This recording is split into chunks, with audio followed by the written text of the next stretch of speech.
Though Advent has been observed for centuries, for many people, the meaning and intention behind Advent has been commercialized to trendy Advent calendars with a daily chocolate bar tasting.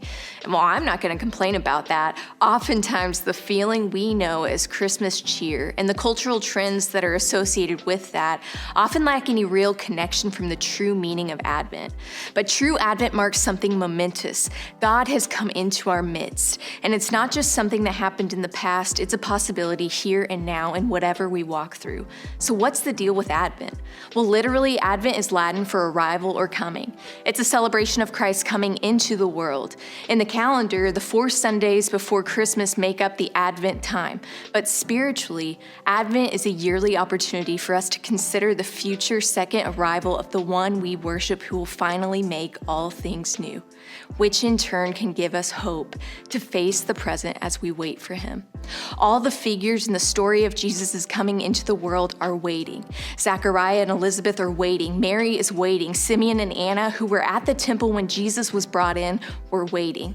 In fact, throughout all of Scripture, God has been teaching his people to embrace an attitude of waiting.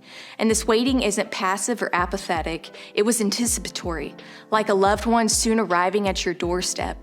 And Advent is all about waiting in faith that something has begun, that God sees you, that God sees your situation and your family and your circumstances and is unfolding all of it for your good and his glory. It may take decades to see. It may not be on this side of heaven, but we wait and allow God to stretch our faith. So how could you wait more faithfully this Advent? Because through Jesus, something has begun.